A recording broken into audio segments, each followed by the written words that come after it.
আসসালামু আলাইকুম। আশা করি সবাই ভালো আছেন। আজকে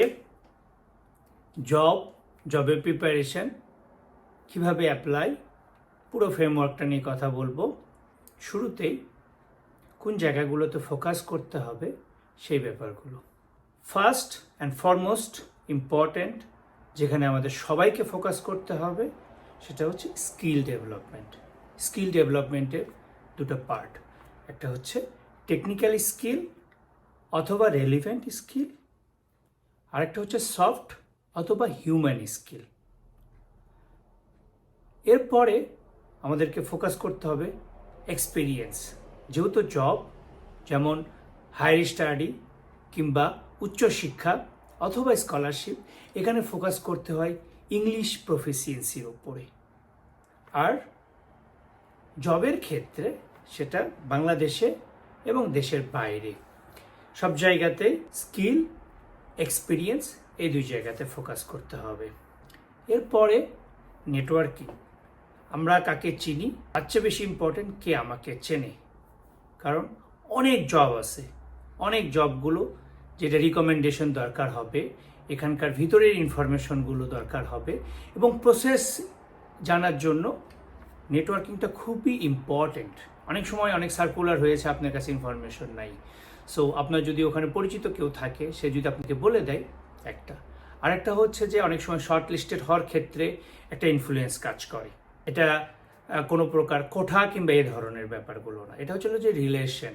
কারণ আপনার প্রতি সেই লোকটা ডিপেন্ড করতে পারছে, আপনার প্রতি আস্থা আছে, সো আপনাকে তাহলে সে রিকমেন্ড করতে পারছে। এই জন্য নেটওয়ার্ক ডেভেলপ এবং আপনার যে কোয়ালিটিগুলো আছে সেটা জায়গা মতো জানা, এই জিনিসগুলো খুবই ইম্পর্টেন্ট এবং কমার্শিয়াল ওয়ার্ল্ডে বা এই ওপেন মার্কেটে এগুলো খুবই কাজের। আপনি দেখবেন যে বড় বড় কোম্পানির সিও, বড় বড় কোম্পানির চেয়ারম্যান অথবা টপ এক্সিকিউটিভ অথবা সিআইও অথবা সিএক্সও, সো এরা সবসময় আলটিমেটলি কোয়ালিটি সাথে নেটওয়ার্কিং এবং ফুল প্যাকেজে যায়। সো যে প্যাকেজটা নিয়ে আজকে আমি কথা বলছি। এরপরের স্টেপসটা হচ্ছে যে সিভি অথবা রেজিউমি, আমি এটা কিভাবে লিখি, কিভাবে রিপ্রেজেন্ট করি। তো এখানে দুটো ভাগ আমি ডিপ ডাউন করব। তো সিভির মধ্যে হচ্ছে নিজস্ব একটা প্রোফাইল থাকবে, যেটা কিনা আমরা পুশ করব মার্কেটের দিকে। আরেকটা হচ্ছে লিঙ্কডইন কিংবা এরকম প্রফেশনাল নেটওয়ার্কে আমার প্রোফাইল থাকা, যেটা কিনা পাবলিকলি ভিজিবল এবং অনেকেই দেখছে। যখন মার্কেট সার্চ রিক্রুটাররা যখন খোঁজে, তো সেই সময়টাতে আপনার প্রোফাইল যেন সামনের দিকে আসে, এটার জন্য অনেক ধরনের মেকানিজম আছে। তো এটা আলটিমেটলি হয় পুল। সিভি ছিল পুশ, এটা হচ্ছে পুল, মানে আপনাকে টেনে নিয়ে আসবে। সো ওটা নিয়ে কথা বলবো। এরপরে কোথায় অ্যাপ্লাই করবে, যেটা কিনা আমি ইয়ার আফটার ইয়ার দেখছি যে আমার কাছে অনেক বেশি কোশ্চেন আসে যে আমি কোথায় অ্যাপ্লাই করব, কিভাবে অ্যাপ্লাই করব। সিম্পলি আমি হয়তো বলবো, কিন্তু করাটা হয়তো একটু কঠিন। প্রথম যে জিনিসটা, লিঙ্কডইন আবার আসছে। এখানে লিঙ্কডইনের বিভিন্ন সার্কুলার হয়, সেখানে আমি অ্যাপ্লাই করতে পারি। আমার প্রোফাইল এবং একটা সিভি আমি রেডি করে রাখবো, সেটা অ্যাপ্লাই করব। এটা এক ধরনের অ্যাপ্রোচ। আরেকটা অ্যাপ্রোচ হচ্ছে যে বিভিন্ন country wise, sector wise, area wise apply করা যায়, যেগুলো লিঙ্ক আমি বিভিন্ন সময় দিচ্ছি। যেমন জার্মানিটা দিচ্ছি, আয়ারল্যান্ডেরটা দিচ্ছি, এরপরে অস্ট্রেলিয়ারটা দিচ্ছি, কানাডারটা দিচ্ছি। তো এরকম অনেক কান্ট্রি আছে, আমি সেখানে অ্যাপ্লাই করতে পারি সরাসরি ওয়েবসাইটের ভিত্তিতে। এটা কেমন? এটা একটা আসলে অনলাইন টেমপ্লেটের মতো। আমার যদি সিভি রেডি থাকে, আমার ইনফরমেশনগুলো যদি রেডি থাকে এবং রেলিভেন্ট হয়ে থাকে, তাহলে আমি ওখানে গিয়ে আমার এই বেসিক ইনফরমেশনগুলো দিয়ে, এবং আমি যদি পারি বড় বড় ওয়েবসাইট যেগুলো, সেগুলো যদি আমার প্রোফাইল থাকে, প্রোফাইলের সঙ্গে আমি সিভি দিয়ে দিয়েছি। যেমন monster.com, ইনডিড। তো এই জায়গাগুলোতে আমি কিন্তু আগেই ইনফরমেশন দিতে পারি, এরপরে আমি চেষ্টা করি। আবার দেখা যাচ্ছে কি জার্মানিতে এক ধরনের ওয়েবসাইট আছে, হয়তো বা এটা ডিই দিয়ে আছে, কিংবা আয়ারল্যান্ডে আছে হচ্ছে আইই দিয়ে। তো এরকম অনেক জায়গাতেই আপনি অ্যাপ্লাই করতে পারবেন। এবং কোথায় ইনফরমেশন পাবেন, এই ইনফরমেশনগুলো আলটিমেটলি তো গুগলে পাবেনই, এবং স্পেসিফাই করার জন্য কিংবা স্পেসিফিক করার জন্য আমি অনেক সময় এই ইনফরমেশনগুলো দিয়ে থাকি, এবং আবেদনের প্রসেস, রিকোয়ারমেন্ট, এই জিনিসগুলো আমি দিয়ে দিই। এটা হয়ে গেল। এরপরে আসতেছে হচ্ছে আমার ইন্টারভিউটা খুবই ইম্পর্টেন্ট। কারণ এত কিছু প্রসেস করে যদি আপনি ইন্টারভিউতে গিয়ে পারফর্ম না করতে পারেন, কিংবা আপনার কোয়ালিটিগুলো আছে, যে ডেমনস্ট্রেশনের ক্যাপাবিলিটি থাকা উচিত, সেটা যদি না থাকে তাহলে আলটিমেটলি এটা জিরো হবে। হ্যাঁ, মানে রেজাল্টটা ভালো হবে না। মানে এত কিছু করলেন, আপনার অনেক কিছু আছে, প্রোফাইল আছে, আপনার স্কিল আছে, আপনার নেটওয়ার্ক আছে, সব কিছু কমপ্লিট, বাট আপনি ইন্টারভিউতে যে ভালো পারফর্ম করলেন না, এটা হচ্ছিল যে মিলিয়নের সঙ্গে যদি আমি জিরোতে মাল্টিপ্লাই করি, যে রেজাল্টটা হবে এটাই আলটিমেটলি আপনার আউটকাম হবে। তো এই জন্য ইন্টারভিউতে ভালো ফোকাস করা উচিত, এখানে কমিউনিকেশন করা উচিত প্রপার ওয়েতে, ইফেক্টিভ, এটা আমি সফট স্কিলে আসবে। আরেকটা হচ্ছে যে আমি যে জিনিসগুলোকে বলবো, হাইলাইট করার যে ব্যাপারটা, রেজাল্ট ওরিয়েন্টেড হইতে হবে, অ্যাকশন ওরিয়েন্টেড হইতে হবে। আমি যখন কথা বলছি তখন কথার মধ্যে যেন অ্যাকশনগুলো থাকে, যে আমি কি ধরনের কাজ করেছি, প্রবলেম সলভ করেছি, কি রেজাল্ট এসেছে, যে এই জিনিসগুলো, এটাকে আমরা স্টার মেথড বলি। স্টার মেথডের মাধ্যমে আমাকে এগুলোকে রিপ্রেজেন্ট করতে হবে। আরেকটা হচ্ছে যে নিজের ব্যাপারে বলা, শর্ট স্টোরি তৈরি করা। অনেক কথা বলে এখানে খুব বেশি লাভ নেই, এখানে খুবই ইফেক্টিভ জিনিসগুলো, কিন্তু এই জিনিসটা খুবই ইম্প্যাক্টফুল যেন হয়। কথাগুলো এমনভাবে আমি স্টোরি বিল্ড করবো, এটা খুবই ইম্প্যাক্টফুল হবে, তাহলে এটা হবে। তো এই রিলেটেড, সিভি রিলেটেড আমার আলাদা ভিডিও আছে, আমার ইন্টারভিউ রিলেটেড আলাদা ভিডিও আছে, নেটওয়ার্কিং নিয়ে আলাদা ভিডিও আছে। সো এই জিনিসগুলো আমি দেখে নিতে বলবো, অথবা আমি কোনো সময় আবার হয়তো বা রিপিট করবো। কারণ হচ্ছে যে এই জিনিসগুলো খুবই প্রিসাইজ নিয়ে আলোচনা করা দরকার, এবং কোয়াইট সাইজ করা উচিত, কারণ এটা হচ্ছে যে কেরিয়ারের জন্য সবচেয়ে ইম্পর্টেন্ট পয়েন্টগুলো। এখন স্কিলে আমি ব্যাক করি, যে আমি যদি টেকনিক্যাল স্কিল এবং হাই ডিমান্ডেবল স্কিলগুলো ধরি, এগুলো কোনগুলো, আমি কোথায় প্রিপারেশন নিব, কিভাবে প্রিপারেশন এবং কি প্রিপারেশন নিব। তো প্রথমেই বরাবরের মতোই, যেটা কিনা এই মুহূর্তে এবং ফিউচারেও তাই হবে, অনেক দিন এটাকে ট্রেন করবে এবং এই জিনিসটা রিকোয়ারমেন্ট থেকেই যাবে, সেটা হচ্ছে artificial intelligence. So artificial intelligence আমি আগেও বলেছিলাম, যেটা হচ্ছিল যে একটা ট্রির মতো কিংবা একটা আমব্রেলার মতো। সো ট্রি যেরকম ব্রাঞ্চ থাকে, বিভিন্ন ব্রাঞ্চ আছে, মেশিন লার্নিং থেকে শুরু করে এখানে বিভিন্ন ধরনের আরও ডেভেলপমেন্টের কাছে, এটাকে আমরা অনেক সময় বলে থাকি যে প্ল্যাটফর্ম টেকনোলজি। আর্টিফিশিয়াল ইন্টেলিজেন্স এটা একটা টেকনোলজি না শুধু, এটা একটা প্ল্যাটফর্ম টেকনোলজি, কারণ এটার সাথে অনেকগুলো টেকনোলজি জড়িত আছে। সো ইমেজ প্রসেসিং আছে, ডিপ লার্নিং আছে, এনএলপি আছে। সো অনেকগুলো এখানে কাজ করার জায়গা আছে, এবং আমরা নিজেদেরকে ডেভেলপ করতে পারি, এবং এগুলোকে যদি আমি স্কিল ডেভেলপ করতে পারি, সো তাহলে আমি অনেকগুলো ক্ষেত্রে আমার ডেভেলপমেন্টটা অনেক বেশি ইজি হবে। এরপর data science, data analytics, cyber security, cloud computing, coding, programming language, UX, digital transformation, business analytics, robotics and automation, এগুলো যে কোনো একটা টেকনোলজি আপনি যদি নিজের মধ্যে অ্যাডপ্ট করতে পারেন, নিজেকে স্কিলকে ইনহেন্স করতে পারেন, এক্সেল করতে পারেন, অনেক বেশি কাজে আসবে জব পাওয়ার ক্ষেত্রে, এবং অন্য যে কোনো কাজের ক্ষেত্রেও এটা হয় হেল্প করবে। এগুলো নিয়ে পরে কথা বলবো আবার। এরপরে সফট স্কিল অথবা হিউম্যান স্কিল। প্রথম যে স্কিলটাকে আমি ফোকাস করতে বলবো, এটা হচ্ছে কমিউনিকেশন। কমিউনিকেশনটা হচ্ছে আমাদের খুবই হেল্প করে এবং খুবই ইফেক্টিভ। আমি কিভাবে কথা বলছি, কিভাবে শুনছি, সেই হিসাবে রেসপন্স করছি। তো ইফেক্টিভ কমিউনিকেশন খুবই ইম্পর্টেন্ট। সো ইফেক্টিভলি লিসেন করা, সো কি শুনছি, শুনে আমি রেসপন্স করছি, কারণ এটা যদি আমি মিস করি, কি কনসার্ন ছিল কিংবা কি কোয়ারি ছিল, না বুঝে যদি আমি অ্যান্সার করি, তো অনেক সময় রং ডিরেকশনে এটাকে মুভ ফরওয়ার্ড করে, তো যেটা কিনা আলটিমেটলি রেজাল্ট ভালো হয় না। তো এই জন্য অ্যাক্টিভলি লিসেন করা খুবই জরুরি। So active communication. এরপরে হচ্ছে আমি বলবো যে পজিটিভিটি, আমার অ্যাটিটিউডের মধ্যে পজিটিভিটিগুলো থাকতে হবে। অ্যাডাপ্টেবিলিটি, লিডারশিপে এরকম একটা প্ল্যাটফর্ম কোয়ালিটি যেটার মধ্যে অনেকগুলো জিনিস থাকে, যেমন প্রেশার হ্যান্ডেলিং, ডিসিশন মেকিং, অ্যাডাপ্টেবিলিটিগুলো থাকে, টিম ওয়ার্ক। সো এইগুলোকে আমাদেরকে খুবই ফোকাস করতে হবে, এবং এটাকে ওভার দ্য টাইম ডেভেলপ করতে হয়। তো এই জন্য এটাকে নিয়ে আমরা থিঙ্ক করব, সাথে হচ্ছে যে আমরা এটা নিয়ে কাজ করব।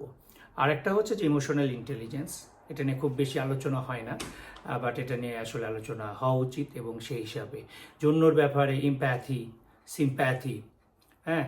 সো এই জিনিসগুলোকে আমাদেরকে থিঙ্ক করতে হবে এবং অন্যের প্রবলেমগুলোকে বুঝতে হবে। অনেক সময় আমরা অনেক কারণেই হয়তো বা আপসেট হয়ে যাই, কিংবা না বুঝেই অনেক সময় রিয়্যাক্ট করি। তো এই জিনিসগুলো খুবই ইম্পর্টেন্ট। অনেক সময় আমরা খুব কুইক রিয়্যাক্ট করি, যেটা আমি সবসময় দেখি যে খুব বড় একটা প্রবলেম, যে আমরা না বুঝেই অনেক সময় রিয়াক্ট করি এবং কুইক রিয়াক্ট করি। অনেক সময় সময় নিয়ে পজ করলে দেখা যাচ্ছে যে আসলে আমরা রিয়েলাইজ করি, আর তখন আমি ওই সময়টাতে কুইকলি করলে যেটা করতাম সেটা হয়তো বা অনেক সময় নিয়ে করলে করতাম না।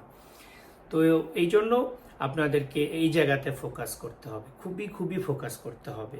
ক্রিটিক্যাল থিঙ্কিং, থট প্রসেসগুলোকে আমাদেরকে ক্রিটিক্যাল করতে হবে, অ্যানালাইসিস করতে হবে, বুঝতে হবে জায়গাগুলোতে, আদারওয়াইজ আমাদের খুবই প্রবলেম হবে। আবার অ্যাডাপ্টেবিলিটি নিয়ে আরেকটু কথা বলে নিই, যে অ্যাডাপ্টেবিলিটি আসলে যে কোনো পরিস্থিতিতে আমাদেরকে অ্যাডপ্ট করার যে জিনিসটা, মানুষের এটা একটা বড় কোয়ালিটি।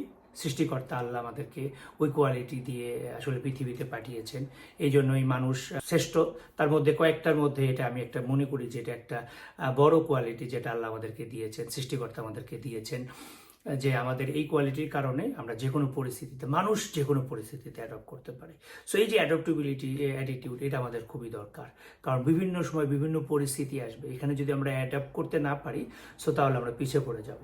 সো এটার সবচেয়ে বড় উদাহরণটা হচ্ছে ডাইনোসর। ডাইনোসর অনেক বেশি শক্তিশালী প্রাণী ছিল, অনেক বড় ছিল, কিন্তু তারা আজকে নাই। তারা শুধু ইতিহাস হয়ে গেছে, স্টোরি হয়ে গেছে। তো এই জন্য যদি আপনার অ্যাডপ্টেবিলিটি যদি না থাকে, তাহলে আমরাও কোনো না কোনো সময়ের আগেই, প্রত্যেকটা মানুষই আসলে মরণশীল, তারা কেউ লম্বা সময় থাকবে না, কিন্তু তার আগেই, মানে মরার আগেই কিংবা একটা সার্টেন টাইমের আগেই সে হিস্ট্রি হয়ে যাবে।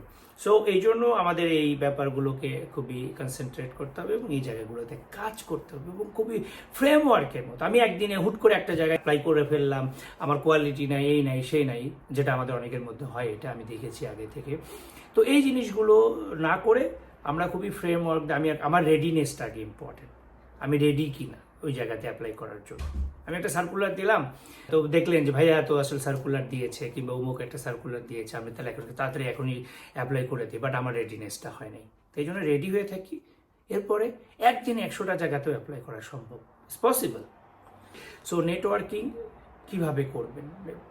লিঙ্কডইনে বিশেষ করে সিনিয়র এক্সিকিউটিভ যারা আছে বিভিন্ন জায়গায়, সো তাদের সাথে একটা নেটওয়ার্ক বিল্ড করার চেষ্টা করেন। তারা যে জিনিসগুলোকে ফলো করে, তারা যে জিনিসগুলো বলে, সেই জিনিসগুলোকে জানার চেষ্টা করেন। ইউনিভার্সিটির প্রফেসররা কি বলছে, তারা তাদের থট প্রসেসটা কি, তারা কি ধরনের জিনিসগুলোকে ফোকাস করছে, সেই জিনিসগুলোকে দেখেন। হ্যাঁ, তো এরপরে হচ্ছে যে আপনার নেটওয়ার্কের মধ্যে যাদের সঙ্গে আপনি কমিউনিকেট করছেন, সো তাদের সাথে একটু ডেভেলপ করার চেষ্টা করেন।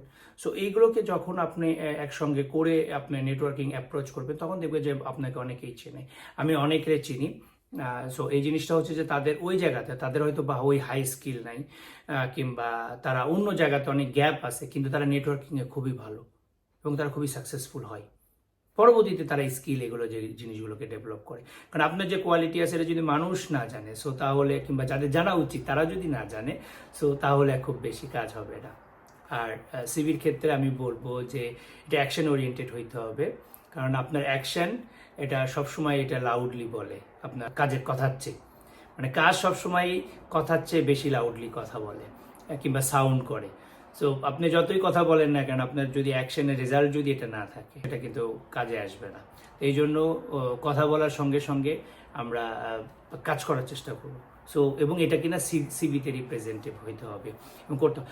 আর হচ্ছে যে আপনার ইন্টারভিউর ক্ষেত্রে আসি, এটা একদম ফ্রেমওয়ার্ক অনুযায়ী নিজের সম্পর্কে খুব শর্টের মধ্যে খুব সুন্দর করে প্রিসাইসলি সুন্দর একটি স্টোরি বিল্ড করে বলা, যেটা কিনা অ্যাকশন ওরিয়েন্টেড সাথে result oriented.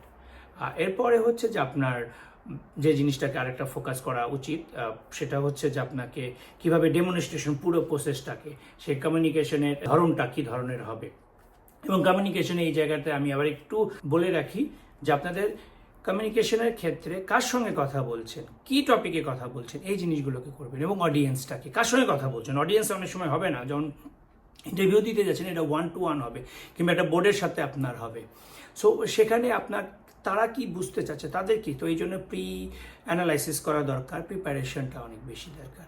So without that আপনি এই জায়গাতে পৌঁছাতে পারবেন না, সাকসেসফুল হবেন না। এটা পাবলিক স্পিকিংয়ের ক্ষেত্রে যেমন সত্য, এটা যখন ইন্টারভিউ দিচ্ছেন তখনও সত্য, যখন বিজনেস প্রেজেন্টেশনে যাচ্ছেন, টেকনোলজিক্যাল প্রেজেন্টেশনে যাচ্ছেন, এই জিনিসগুলো খুবই ইম্পর্টেন্ট। এরপরে হচ্ছে যে আপনাকে রেজাল্ট দেখাইতে হবে, যে কোনো স্টোরিতে আপনার একটা রেজাল্ট থাকতে হবে। এটাকে আমি হয়তো বা একাধিকবার বলছি, কারণ এখানে ফোকাস করা উচিত। তো এইভাবে যদি আপনি নিজেকে ডেভেলপ করতে পারেন, এবং আবেদনের ক্ষেত্রে এর আগেও বলেছিলাম আপনি ইউএসএ বলেন, ইউরোপে বলেন, কানাডাতে বলেন, অস্ট্রেলিয়াতে বলেন, এবং মিডল ইস্টের দেশগুলোতে হইতে পারে, এশিয়ার অন্য দেশগুলোতে হইতে পারে, যেখানেই আপনি অ্যাপ্লাই করেন না কেন। সো সেখানে আপনাকে আপনার ওয়েবসাইট দিয়ে আপনার যদি প্রোফাইল থাকে, সো তাহলে কিন্তু আপনার এজেন্ট ছাড়া এটা করা সম্ভব। এবং প্রায়ই একটা কথা শুনি যে এত সার্কুলার দেখি, আমরা তো কাউকে যাইতে দেখি না। যাইতে তো আর আপনাকে বলে কয়ে কেউ যায় না, এটার রেজাল্ট হচ্ছে এরকম। কিন্তু অনেক মানুষ আসে, রাস্তাঘাটেও আমার বিভিন্ন মানুষের সঙ্গে দেখা হয়। ইউ ক্যান ইমাজিন, আমি এক জায়গায় শপিংয়ে গেলাম, সেখানে জায়গার সঙ্গে দেখা হচ্ছে, একটা দেশে ঘুরতে গেলাম, কাজে গেলাম, ট্রেনের মধ্যে কারোর সাথে দেখা হচ্ছে, কারো বাসায় গিয়ে আমার তাদের সাথে দেখা হচ্ছে। আসতেছে না, এই কথাগুলো পুরোটাই ভুল কথা, মিথ্যা কথা। আপনি ভুল জানেন, ভুলে স্বর্গের রাজ্যে আছে। মানুষ চেষ্টা করে নিজের কারণে, নিজের যোগ্যতা দিয়ে আসছে। অনেক সময় এই ধরনের ইনফরমেশনগুলো তাদেরকে হেল্প করে, এই জন্য এই জিনিসগুলো বলা। আমার মতো আরও অনেকে যারা বলে, তারা এই কারণেই বলে।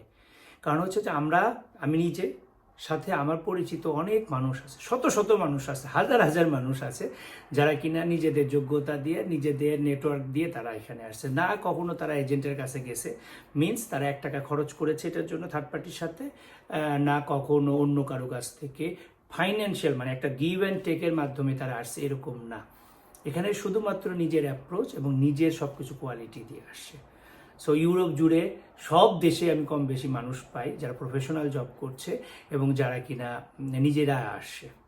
এবং মেজরিটি মানুষ হচ্ছে যে হায়ার স্টাডির মাধ্যমে আসার পরে পরবর্তীতে জব করছে, আর একটা সিগনিফিক্যান্ট মানুষ আছে যারা কিনা নিজেরা প্রথমে জবের জন্য আসছে, তারপরে অন্য কাজ করছে, মানে স্টাডি করছে, আবার জব করছে, এরকম আছে।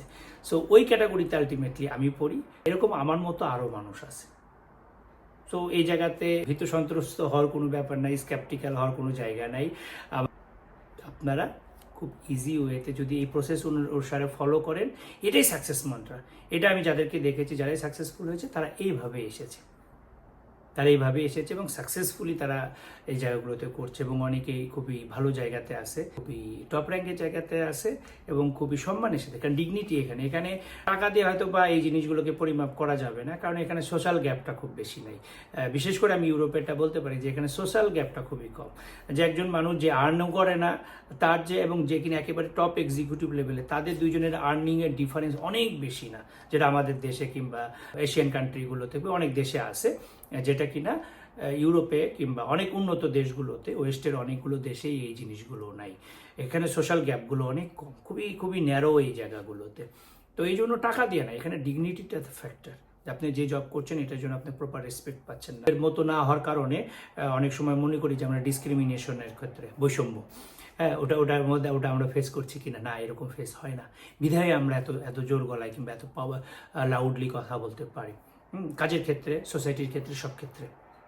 তো এই জন্য আমরা যদি ওই জায়গাগুলোতে ফোকাস করি, সো এখানে ডিগনিটি, আপনার সোশ্যাল লাইফ, ফ্যামিলি লাইফ, এই জায়গাগুলোতে অনেক কোয়ালিটিফুল। এবং দিন শেষে তো আপনি দেশের জন্য এভিডেন্স একটা, আর একটা হচ্ছে যে সম্মান, ওই যে রেসপেক্টটা আপনি আর্ন করছেন। এবং সফট স্কিলে আমি লাস্ট শেষ করব, সেটা হচ্ছে রেসপেক্ট। আপনার আমাদের সবার প্রতি রেসপেক্টফুল হওয়া উচিত। সো তাহলে আমরা রেসপেক্ট পাবো। একজনকে যদি আমরা রেসপেক্ট করতে না পারি, সো তাহলে হবে। ডক্টর ইউনূসের মতো মানুষকেও আমরা অনেক সময় অপমান করেছি, হয়তো সবাই করে নাই, কিন্তু স্বৈরাচারী সরকার এবং তার দোসররা বিভিন্ন সময় বিভিন্নভাবে লেখাপড়া নিয়ে, মানে ডাক্তার পর্যন্ত বলতো তাকে, তারপরে তাকে সুদখোর বলতো। তো এই জিনিসগুলো কিন্তু দেখেন যে সারা দুনিয়ার মানুষ তাকে রেসপেক্ট করে। তো এক শ্রেণীর মানুষ আমরা অবশ্যই রেসপেক্ট করেছি, ওভারঅল করেছি, আমরা তাদেরকে আইডল মানি, এবং বিদেশিরা তাকে আইডল মানি, কিন্তু আমার সরকার করেছে। তো এই যে দেখেন, তারা কিন্তু আলটিমেটলি আজকে যে তাদের যে পরিণতি, তাদের সোশ্যাল মিডিয়াতে দিয়েছে যে স্যান্ডেল মারছে তাদের ছবিতে, দোসরকে না, সরাসরি বেচারিকেই স্যান্ডেল মানে জুতা ফিকে মারছে কিংবা শু ফিকে মারছে। এটা অনেক সম্মানের ব্যাপার। তাই যে রেসপেক্ট আপনি যখন অন্য মানুষকে দিতে না পারবেন, মানুষ আপনাকে রেসপেক্ট দিবে না। স্টোরি বলার এটাই মোরাল। সো আজকে এই পর্যন্তই। আবার অন্য দিন আবার ডেভেলপমেন্টের আর একটা টপিকের উপরে কথা হবে ইনশাল্লাহ। বাংলাদেশ জিন্দাবাদ, ইনকিলাব জিন্দাবাদ। সবাই সুস্থ থাকবেন। আসসালামু আলাইকুম।